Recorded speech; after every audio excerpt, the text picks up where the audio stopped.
So, welcome. Tonight we have Amy Tipton. Amy is a laser specialist and she considers herself a jack of all trades, a master of laser. So, welcome to In Talks with Tamsin. Before we get chatting and get into it, please hit the like, the subscribe, and just lots more interaction on the channel. So, without further ado, welcome, Amy. Please tell us a Hello. little. Hi there. Thank you so much for agreeing to do this interview. It's an absolute pleasure, and we've been speaking for quite a few weeks now about this subject, and it's something that we Yeah. both share in common, being on the ADHD spectrum. So, firstly, let's start with how your day's been. I know we had a little chat off air, but why don't we just go into this gently and just get to know you a bit more. Well, my day has consisted of being at home, working from home. I do an office job. It's been a bit of a stressful day, but I'm all right. I'm glad to be here. And this is almost like a bit of a stress relief. Get to talk about Nice. it. Yeah, it's nice.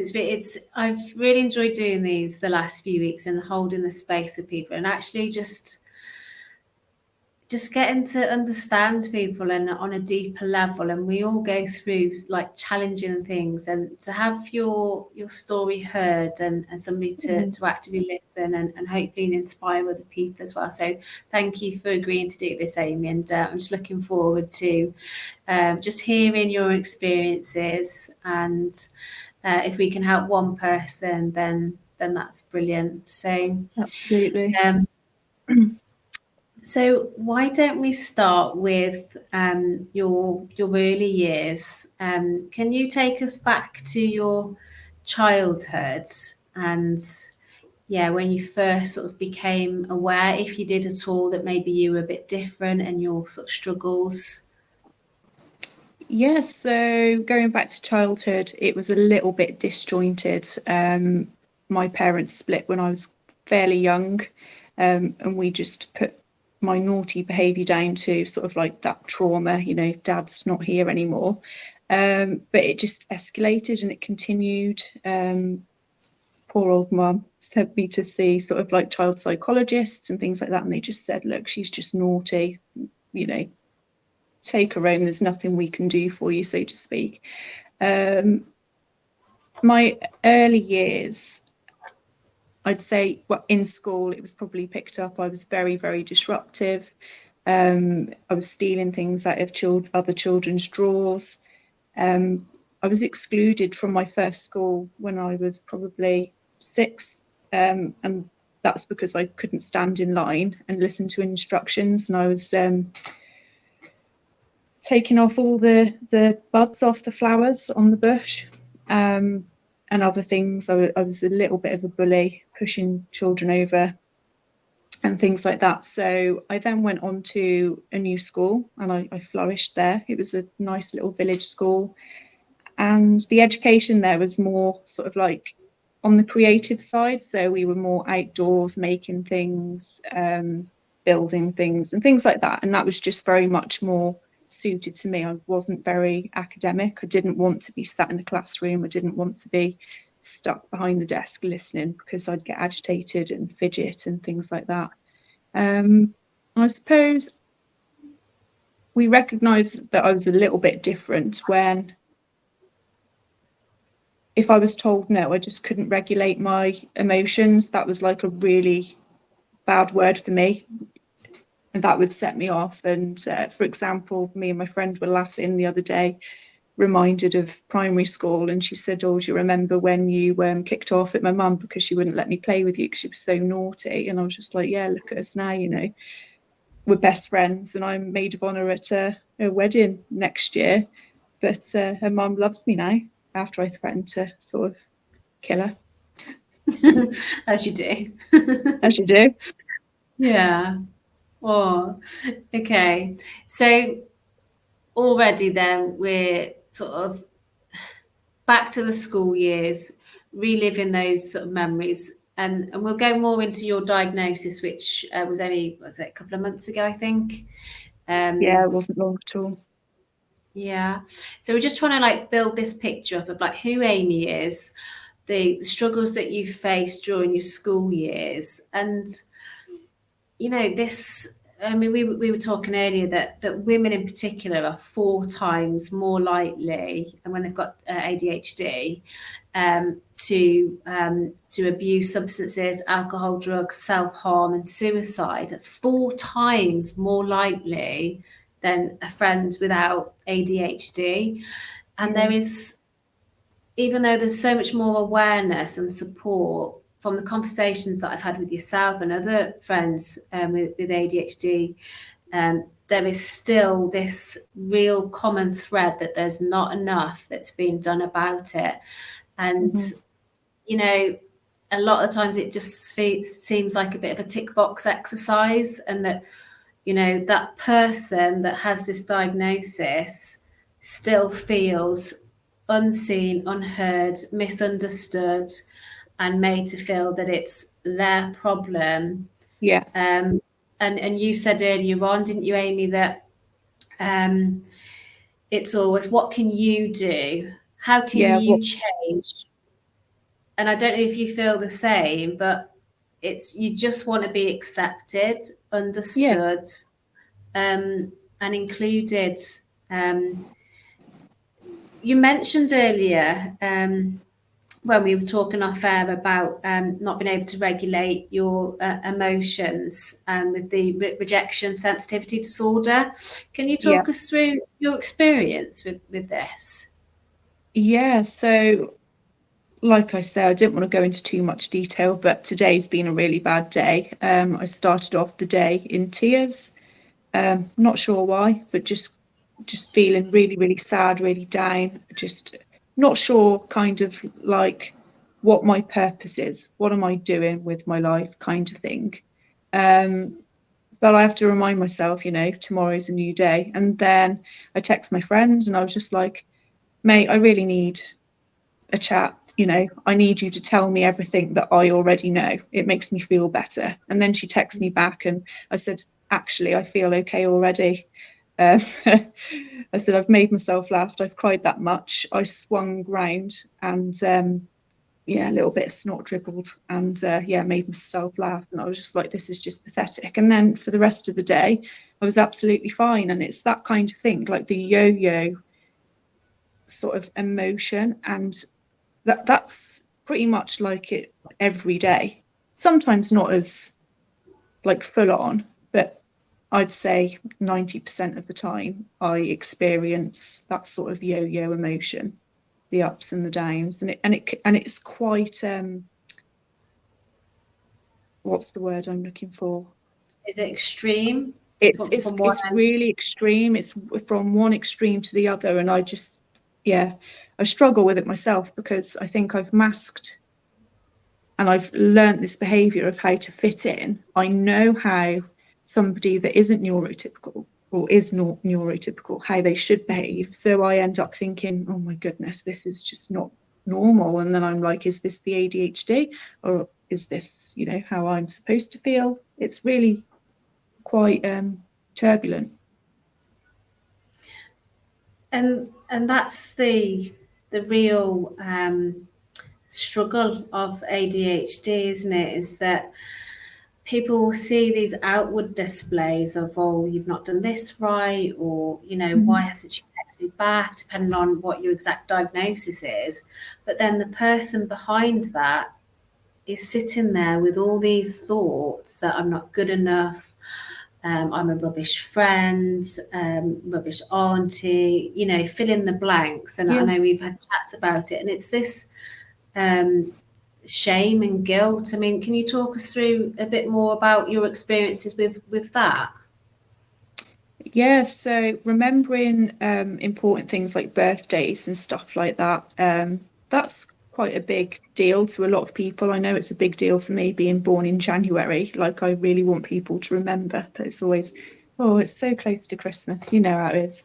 Here's your Christmas and birthday gift kind of thing. So I I do really, really try my best to remember people's birthdays and make them feel special, because I'm not always present like majority of the year, because I'm like in this work bubble. I just work, work, work. So I don't get to see a lot of my friends. And yeah, a lot of the time I am getting their birthdays, and then it's the guilt feeling, oh my goodness, they're going to think I'm a terrible friend. And I rang my dad on his birthday and I was like, oh, Dad, can you come and fix this tap, please? It's leaking. He was just like, oh, yeah, that's great. I'll come and sort it. And he was just like, I've had loads of messages today. I said, have you? And he said, yeah, it's my birthday. And I was just like, oh, my goodness. I Oh, knew no, that his birthday was the 23rd, but the number 23 on that day just wasn't relevant to didn't me. It just register. didn't click. Yep. So, and then I think to myself, oh my goodness, like how can you be so stupid? Because like I'm in an office all day. I know that it's the 23rd of June, but why doesn't it correlate? Why, you know? So I beat myself up about those sorts of things, and then I feel guilty for, you know, not being there, not being present, and things like that. So I'm constantly just trying to sort of make things up to people. And I guess it's the element of people pleasing as well. I just want everyone to be happy, because if they're happy, I'm happy, and I haven't got to deal with those negative sort of emotions. Yeah, and just picking up on what you said is that when before your diagnosis and things, you'd have learned to, like you say, mask by, you know, if I act this way, I won't be found out for being different. But then that in itself can lead to this feeling of you're just not being your true self. And we live in a society where we're sort of penalised Yeah. for acting that way. And again, it just leads to all these feelings of guilt, shame, inadequacy. But it's literally, because I'm so fascinated with this subject, and it's the prefrontal cortex, particularly on the right hemisphere of the brain. It's wired differently to not neurodivergent people, and it's this chemical. Call it like an imbalance, and we're constantly then chasing this dopamine, and yeah, we can just internalize all these things, and it's like just remembering that it's not your fault. You are literally wired differently, but society still expects you to be able to fit into these boxes. Yeah. And yeah, so I'm just hearing what you're saying, and it's just, yeah, it's a struggle. So Yeah. I know we sort of went on a bit of a tangent then. Can we go back to the childhood, Amy, and your just Yeah. experience just growing up in a bit more detail, because it's very, very interesting. Yeah. So I'm not sure where to start really. We moved about quite a bit as a child growing up. So again, the ADHD wasn't always apparent. So you could say that it was missed just because, you know, people always put it down to, oh, she's just moved, you know, and she's just been introduced to another new boyfriend of my mum's, and things like that. So I think all those factors contributed to this behaviour, but then there was always something sort of underlying that we didn't know of. I think I began to settle. My behaviour got a little bit more settled probably when I was about 12 or 13, and we moved back to Ludlow because we had moved away for quite some years. So I grew up in Kidderminster, and went to a school there. But that school was actually really good, because the area that I was living in was predominantly gypsy and traveller sort of communities, and that school had teachers there that were focused on behaviour and behavioural difficulties, because there were a lot of children attending at that school with those sort of things. And I sort of flourished there, and I've even kept some of my school reports because I was so proud of them, because I was constantly getting like straight A's in science. Science was like my subject, and I was sort of really, really into it. And thinking back at it now, when I look back at those books, there's like pages being ripped out. Everything has to be perfect. I'm a perfectionist. If I had to draw a diagram or anything like that, if it wasn't quite right, or if I'd made a spelling mistake, the page would get ripped out and I'd have to redo it again. So yeah, that was kind of, I guess, different, you could say. Yeah, and so obviously we know each other and we're friends, and I would say you're probably one of the most hardworking people that I've ever known. Oh, thank you. And yeah, and it is, it's a compliment. And but with that though, do you think that there's something in that you've avoided addressing within yourself? And we have this sort of tendency to hyper focus on things, which can be great, but anything to the excess is not always a good thing. Looking back at your sort of your working history, what's the conclusion that you come to about, because you really do work extremely hard, you've got lots of jobs. Yeah, so my conclusion is, if I don't work and I stay still for any amount of time, I hit a brick wall, a physical, almost physical, it feels, brick wall, because I feel really, really poorly, run down, fatigued, and just generally not very well. So I guess that's why I just, keep going like a motor. But at the same time, when I'm quiet and I'm not under pressure, I get time to sort of like think about things, and then I probably sit with my emotions or overthink things. And then that's when I get the intrusive thoughts and the imposter syndrome, and it's just not a nice feeling. So I'd just rather be at work and, doing my thing. I'm helping other people when I'm out at work. I do a little bit of caring, and obviously the element of helping people in my new business venture with the AIM laser. So I think it's just, that's my release. I like going out and talking to people and helping other people, because I feel sometimes, I can't help myself. Yeah, no, I totally hear you. And it's that thing, isn't it, that sometimes we can just avoid our emotions by work, and it is just about that balance. And one of the things that we've been discussing off air as well is you trying out some Kundalini yoga, which I've shared on my sort of social media today, and how ADHD can be supported by Kundalini yoga. So we will share that as well to help anybody that's interested in that. So personally, I'm very blessed that that you're going to be taking that journey, and I'm looking forward to seeing how that may help you and support you as well. So that's worth mentioning. So Amy, so we spoke a little bit about childhood. Can we talk about your relationships, friendships, and then maybe go on to jobs as well?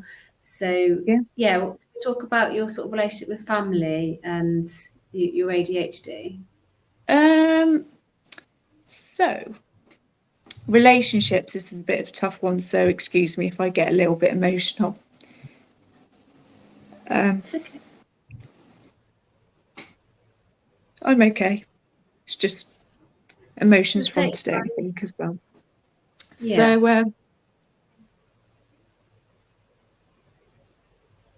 I guess I've always been a little bit of a I'm not even upset. I've always been a bit of a lone ranger. I've always been sort of like, although I'm a social butterfly, I cope better on my own. So, and I think with the experiences I've had growing up and through childhood, I've kind of sort of learnt to look after myself, and that's all I really know, is to fend for myself and look after myself and just be by myself. So when it comes to relationships, I've never really been that close with anybody, and that can be my parents, my siblings, my grandparents. But I do have close relationships now, more so than I used to, because I've put in the work and because I realise that it's important. But still, like my mum says to me, "Oh, you never call me, you never speak to me, you never tell me how you're feeling, or, I just want to know what's going on in your life." And I'm like, well, I don't feel that I need to. I don't feel that I want to, and I don't. It's just not. It's not natural for me. Like my friends are my family, and I've got really really good friends. Although I've had quite a few sort of like relationship breakdowns with them recently, but I still hold them very close to my heart. They were very important to me. Mm-hmm.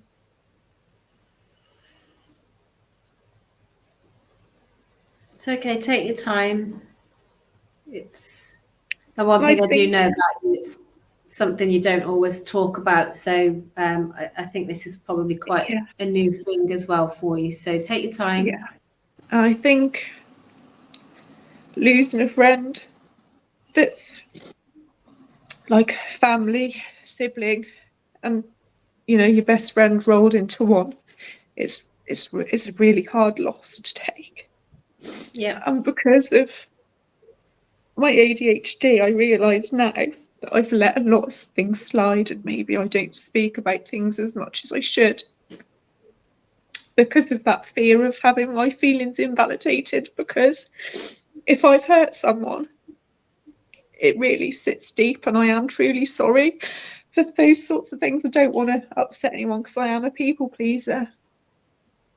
But I forgot where I was now, sorry. We're talking about relationship breakdowns, and yeah. Yeah, so it's a hard one for me, relationships and family. And even intimate relationships, that's been a challenge for many, many years, because I don't know what is a real relationship, how you're supposed to like love and all that sort of thing, because I don't regulate my emotions very well. And then you watch films and you see all these love stories and things like that, and then obviously your parents growing up and splitting up. I've never really had that sort of foundation, so I don't know sort of how to communicate with people and things like that. So yeah, it's been tough. I think relationships for me is probably one of the biggest troubles with ADHD. Yeah, really no, I big, can huge. completely relate. And just sort of relating to it from my own experiences is that we are our own biggest critics. And what you said really just struck a chord with me. What you said about when you feel like you've upset someone or hurt someone, it can outwardly look like you don't care, where in reality you could be crying yourself to sleep and thinking, "Oh my God, like this is the way it's come across." But that's so far removed from my intention, but I can see how that looks, and then it comes back into that guilt and that shame. And you have to live with that, and that's what a lot of people don't understand, and it's a really really tough thing. And also because I've often had my feelings invalidated, and people saying, "Oh, you shouldn't do that and you shouldn't do this." When there's an issue, I don't want somebody to think, when I'm trying to tell them how I feel, that it's all about me. Yeah. So that's where I am. I'm like almost fighting with myself, tug of war, because on the flip side, I want to tell them, how I'm feeling. But then if I tell them how I'm feeling, they're going to be like, "Oh, it's not always about you," So I just tend to avoid the conflict and just cut myself off completely, and that's what I've done. And I'm not sure if that's the right thing or the wrong thing. Excuse me. It's your survival mechanism. That's how you survive in the world, is to detach. It's a safety thing, I'd imagine. Yeah. Thank you for opening up to me and the audience, anybody watching. Oh, that's It's all right. really good. Excuse me. Snotty face. Oh, don't worry at all. Okay, so your relationships. Then you mentioned about sort of intimate relationships. Can you talk any more about your experiences? You know, you don't have to go into lots of detail, but just, you know, what are your experiences having ADHD in a relationship? What's probably the biggest thing that comes to your mind in your experiences there? I've got quite a few triggers, and I can be often be seen as moaning all the time, or just keep going on, or just very sort of like self-centered, but on the flip side, very selfless. Yeah, I've got. I haven't got OCD. I've never been diagnosed with OCD, but I've got particular ways in which I like things done, and when it's not done, that really, really triggers me. And I've said to partners in the past, you know, do this, do that, and they're like, oh, all you do is blimmin' moan, and that has like it sounds like really minuscule, but for example, my most recent partner, I'd be away for a couple of weeks on end and not see him, and then I'd go there, and the first thing I'd be saying is, oh, why haven't you done this, why haven't you done that, rather than, oh, hi, how are you, everything okay? I'd instantly hone into that sort of trigger. And no wonder it would, you know, annoy him, and he'd get pissed off, and then I'd be like, oh, why are you getting so angry? And then it was just like a vicious circle. But these little things, they amount to really big things at the end, because people just don't understand why you have these triggers. And when you do try to let them know what it is that's bothering you, again, you get sort of dismissed, or don't be silly, you're just being ridiculous. So, excuse me, I need a tissue. Go for it. Yeah, so that sort of thing. And I also mirror people's behaviour, because I don't know how to. I'm quite good at giving my emotion to someone and giving my love and giving them my full support, but if it's not reciprocated, I will then take on their sort of like mood and their behaviour. And often you find yourself in a little bit of a rut, because you're both just stagnant. And then I'm quite open, you know, I go to therapy, and I've done a lot of self-development, because I am aware that I'm not very good in relationships, and I'm bad at love, but I'm working on it, and I'm willing to, you know, it takes two to tango. I'm willing to put the effort in. But I think, you know, the other party has got to be willing to work with you, and a lot of the time there's always that lack of understanding. Yeah, so, I think that's the sort of common thread from discussions that I've had with yourself and other people with ADHD, is just that feeling of not being understood. You know, brain works a different way. Things that could seem trivial to somebody else, it's a huge thing that's going on in your mind, and yeah, just those extremes of the emotions. It's a lot for somebody to have to deal with. It really, really is. Okay. So can we talk a little bit about your experiences in the workplace? Because this is a huge subject and an area of fascination for myself, and I'm sure the viewers as well.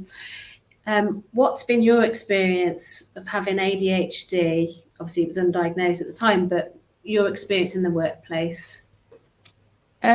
So where I'm at currently, now I have had the diagnosis, it sort of all fits together and it all makes sense. There's been a pattern since before I can remember, when I had my first job in an office, like, I don't even know how many years ago, when I was 18. I'm 33 now, so it's well over 15 years, isn't it?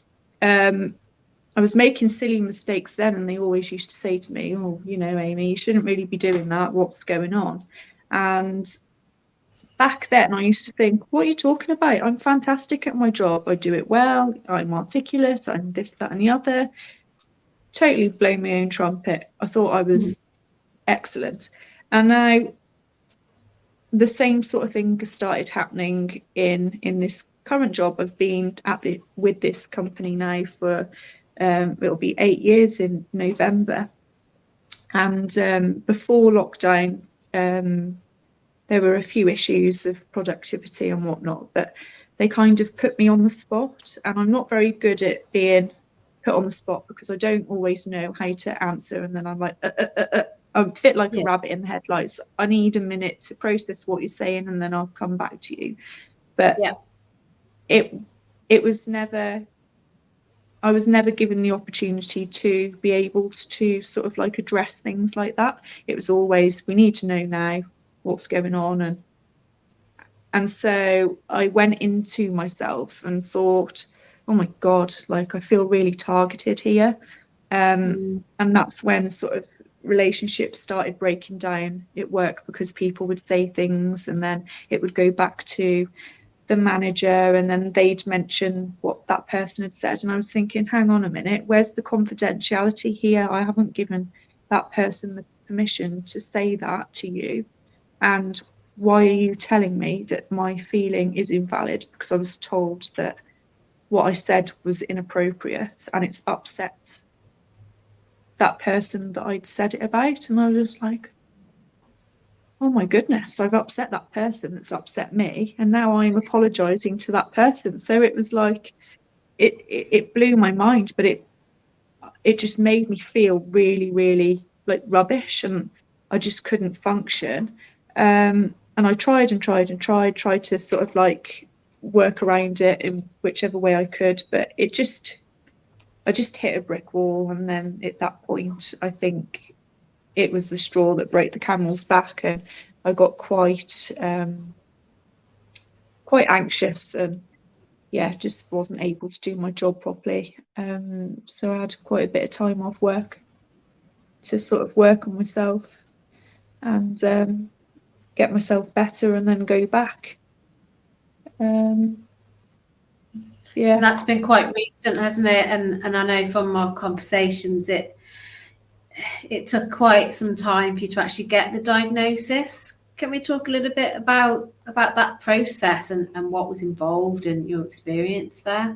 Yes. So going back to work during that time, well, before I'd actually taken time off, my friend had said to me, look, I think there might be a bit of a pattern here, because I remember this time last year, you told me the same thing. And I was just like, right, okay. So she said, make a diary. So I made a diary and wrote down literally everything, which was great, because I was also informed that I was not very good at communication. So having this diary was really good, so that I could reflect and I could remember what I was doing on a daily basis. So a pattern emerged, and I thought, right, okay, something here is telling me that there's obviously something underlying, because I'm not noticing it. I still think I'm pretty good at my job, but I'm still making these silly mistakes. For example, 1,400 hours and 12 look the same to me, and it baffles me. I don't know how to explain it. I don't know how I make that mistake, but trying to tell somebody that they look the same, they're like, well, what are you talking about? Of course they don't. But that's how my brain perceives it. So but they are silly mistakes, and I understand that they are silly mistakes to everybody else that sort of has, a normal brain, so to speak. So that's when I thought, there's so much going on here, And then with the relationship breakdown during COVID, just after COVID, all these like emotions, I just found it really, really hard to cope. I've never been, that person. I cope pretty well. And I'd quite happily say my 30s were the worst time of my life, really.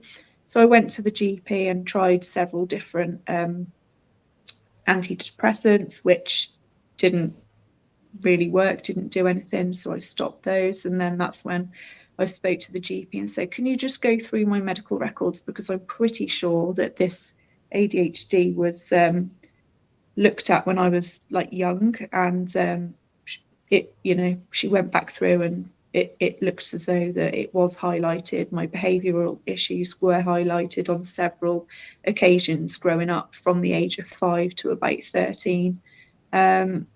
So I said, I'm really struggling with my mental health, and I think I may have ADHD. I thought inattentive ADHD because I wouldn't consider myself as a hyperactive person. However, inside I'm like quite jittery, but on the surface I'm quite calm, cool, and collective. But yeah, I went through it. I think it took me about 3 years to finally get my appointment after being missed off the list. So I was diagnosed. I think it must have been, when did I go back to work? It must have been about 4 months ago. I think I was diagnosed, and they diagnosed me with combined ADHD, and so that was quite a surprise. Medicated, on a trial at the moment. So once a month I get a phone call and I just tell her how I'm feeling on the medication and what symptoms I'm getting, etc.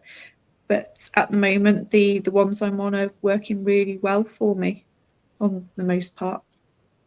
What medication are you actually on for the ADHD, Amy? So I'm on something called Elvance, 30 milligrams. It's a stimulant, so it's supposed to have the opposite effect on my brain. So obviously I'm like constantly on the go, like live wire inside my head, and the stimulant just curbs that and sort of slows me down. So the first time I took that was it was literally the best day ever, because I don't think I've had so much mental clarity and I've sat there that quiet in years. It was really, really strange, but also really, really amazing. And it's been like that for a couple of months now, really. I've been much quieter. I mean, it doesn't cure me, doesn't cure all the mental health stuff that comes with it. I'm still sort of up and down, but my moods are a little bit more stable than they were. So as you can imagine, even with yo-yo diets, the yo-yo moods, they're still very up and down and they're heightened, but without that medication, it's insane. Well, I'm glad it's having a positive effect on you. And I mean, I won't give any of my sort of opinions on the sort of pharmaceutical side of things, and I really believe that, each to their own. And with having such severity of these of the effects of this diagnosis, you want to try anything. And I spoke to you earlier. I fell asleep to a podcast last night. I was doing some more prep for this interview, and I came across a lady called, I think she's called Mel Robbins.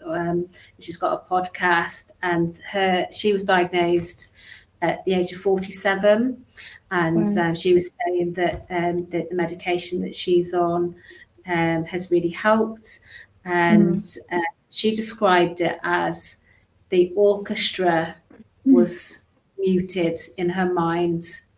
Yeah. And I don't know if you relate to that, but she said it just went quiet. Yeah. Yeah.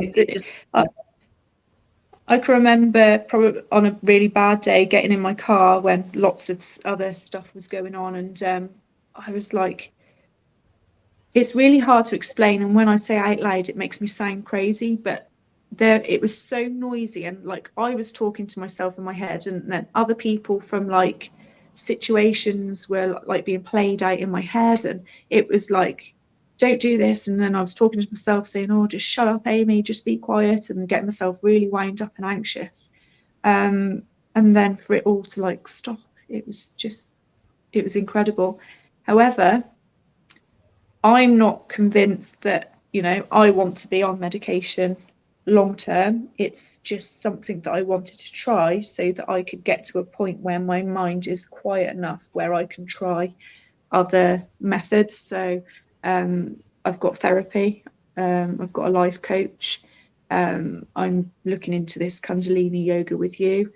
I've started going to the gym. I really, really, really want to get to a point where I can manage my life without the procrastination, without sort of like not being able to get out of bed in the morning, and just adopting really good habits and getting the serotonin rather than the dopamine. Sod the dopamine. I want something that's long term. And that's really important to me. So that's where I'm at now. That's the journey that I'm on, and just really trying to help myself do as much as I can. And I'm up for anything. I'll try anything to sort of, get myself on the straight and narrow.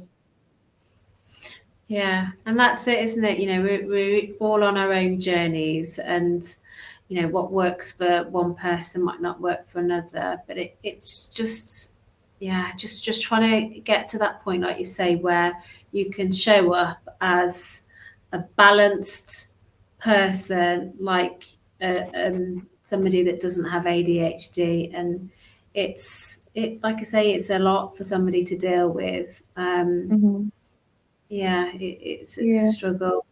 And not only that, I'm like really embarrassed by my diagnosis, and I know I shouldn't be, but because of, I don't know how to explain it. It's just, I don't think I've fully embraced it yet. I don't want to be defined by my ADHD, because Amy, I'm still your friend, I'm still your sister, I'm still your daughter. I just want to sort of like be known as me. I don't want this to be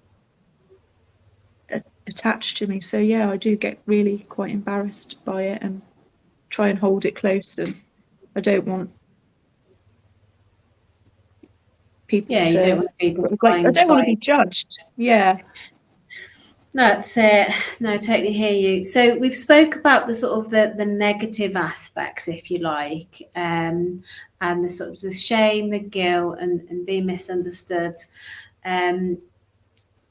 What are the gifts of your ADHD? I'm just fabulous. Of course. I'm just, I think I've got like so much love, so much loyalty. I'm a very, very, very loyal person through and through. If you tell me a secret, I'll keep that secret till the day I die. And it's silly little things, really, that feel like a child sometimes when I say it, like, I'll keep your secret. But, I'm true to my people, basically. And, and for me, that's a gift. But on the flip side, again, there are a few negatives to it, because I expect everybody to treat me the way I sort of treat them. And when it's not reciprocated, it's hard. But that's life. You just sort of crack on and deal with it, don't you? But I work really, really well under pressure. Work better under pressure than I do if I'm just, just plodding along. Mm-hmm. So task-wise, put the pressure on, I'll get it done. Projects at work, if they say, oh, I need this by such and such date, I can get it done, and I'll do a really, really good job, because the focus is there. I'm not very good at talking about the positive side of things, because I'm still trying to read. I'm still discovering myself, really. And it's really tough to talk about it in a positive light. But there are positives. I've I've got a really good life, really. I shouldn't grumble. Well, from my experience of being your friend, you're very tenacious, and your business, Aim Laser, based in Ludlow, supporting local businesses here as well. It's going from strength to strength, and what I've really enjoyed witnessing is how much attention to detail that you've put into your business. I mean, even just from the design, I think you went on a whole process for months and months just to choosing the logo, whereas me, I'll be like, right, that's it, it's on. And it's very meticulous, and it shows you've really gone into so much detail, and this sort of perfection is sort of side of you. It's it serves you well, and that's what it's about. It's about knowing yourself and channeling this this sort of hyper focus and making that work for you. And so many people that I know are able to actually do that. And so when I mentioned earlier about women in particular being 4 times more likely to abuse drugs, alcohol, self-harm, and suicide, there's also the other side of that, is that there's so many more entrepreneurs and business owners and things like that. So it's just about knowing yourself and loving yourself, and just say, okay, my brain does work a bit differently, but now that I understand that, I've got the tools now, whether it's yoga, I don't know, whatever you do, to sort of swimming, things like that, and just knowing yourself and how to manage it. So I see that in you, and it's just sort of to remember all the really good sides of it. And I just think you're on the right path, and it's been a pleasure to witness your sort of growth as well, Amy. So okay, so we're coming up to 50 minutes, and so we've gone over sort of school, jobs, family, relationships. We've sort of briefly touched on this notion of being misunderstood. Is that something we can just sort of delve back into, Amy, like your experiences of being misunderstood with the ADHD? Yes, so I think in all aspects of life, people have certain expectations of you, whether you're, like I said, at work, your family members, your friends. And when you don't conform in a particular way, or you don't meet their narrative, it gets flipped round, and they're like, why didn't you do this? Why didn't you do that? And often I don't know, I'll receive a text message of somebody and I'll read it incorrectly, and then I'll do the opposite of what I should have done and whatnot. And then they're like, oh, you didn't do this and you didn't do that. And it's like, well, I just read it wrong. I'm sorry. There was no sort of, malice there. It's just one of those things. But because I didn't have a diagnosis, or I'd try to explain myself, it was always like coming across as an excuse, like, oh, you're just trying to brush it off, or you're just making excuses for yourself. So that can be quite tough. Constantly having to try to explain yourself and why you do things, and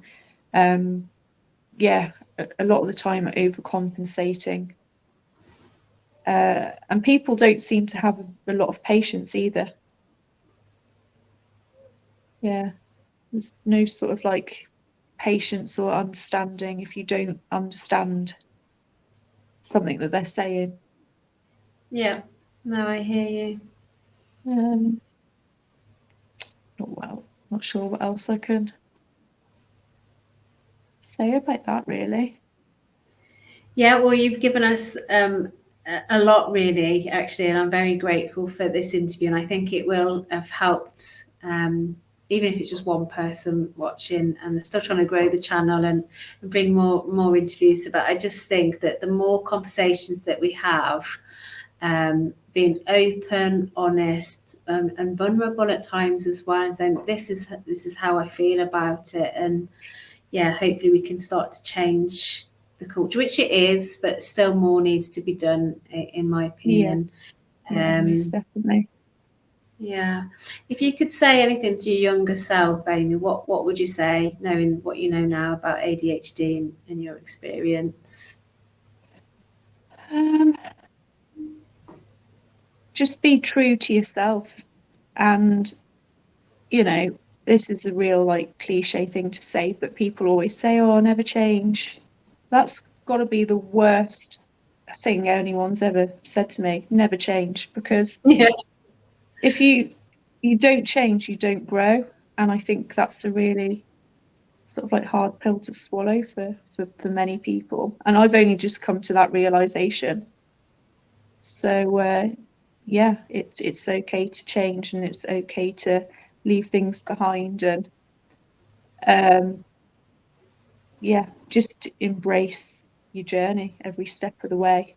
And I put a quote on my Facebook the other day. Actually, I can't remember it off the top of my head, but it was just about like any gift, whether it's big, small, or shitty, it's still a gift. Take it on board, accept it, and work with it.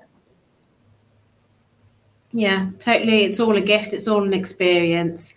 Yeah, And like I mentioned earlier, I'm really genuinely excited, to start, being your yoga teacher, and holding that space for you, and just seeing, how or what effects, positive yeah, effects it has on you, Amy. And like I mentioned, I will share all the links, and you know it has helped me personally with Kundalini yoga.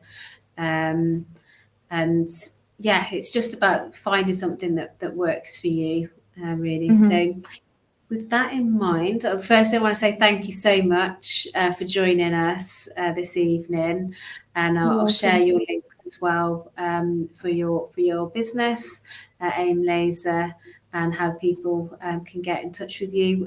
Can you just, let the viewers know how they can get in touch with you? Is the best place Facebook or on your other sites?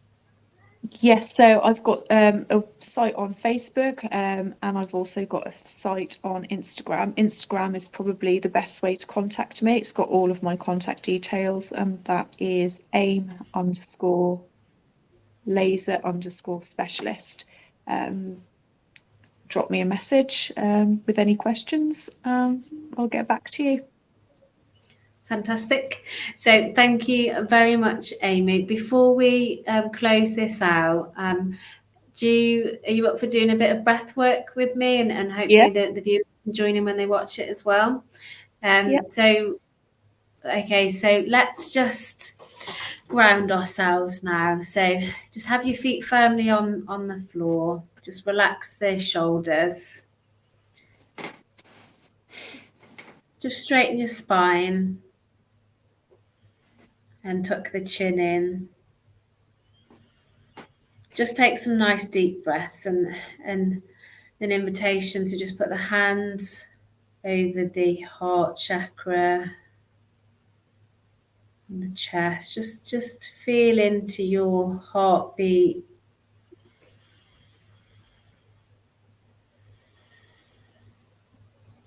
Inhale deeply.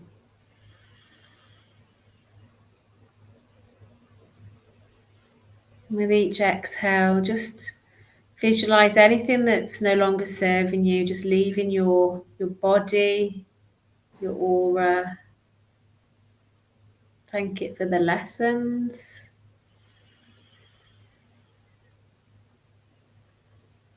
And just try and feel some peace within. Focus at the third eye at the brow point.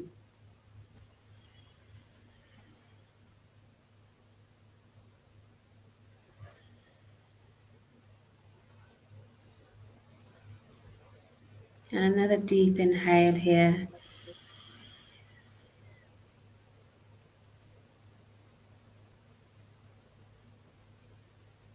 Fully exhale. And then release the hand back down. Just come back to your center. And then we're going to do something that I've been practicing with the Kundalini Collective School. So shout out to them. And we're going to do, we're going to inhale. So it's like four sniffs basically. So it's, and then hold. See if you can hold for a count of 16. So like 16 seconds or 16 breaths. You may not be able to quite do 16, but see how you get on. And then once you've held it for 16, exhale, relax the shoulders. We're just going to do this a couple more times. This is really good to do in the evenings as well for the nervous system. So again, just relax the shoulders. So we'll inhale for 4 sniffs. Hold.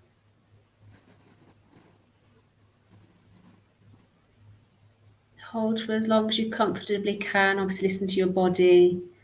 And then exhale. Just let that settle a moment. And we're going to do that again.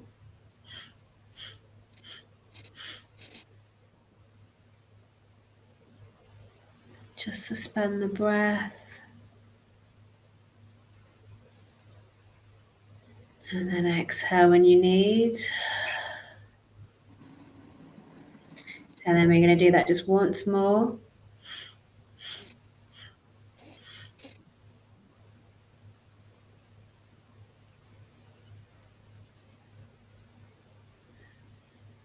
And then exhale fully. Keep the focus internal. So just look through the brow point, the third eye. Keep the eyes closed. And just tune back into your heart center.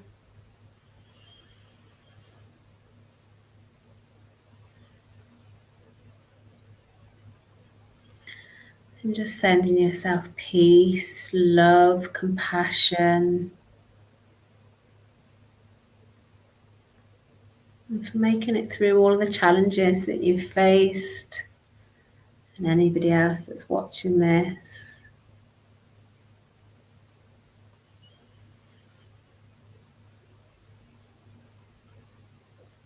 And then slowly coming back to the center.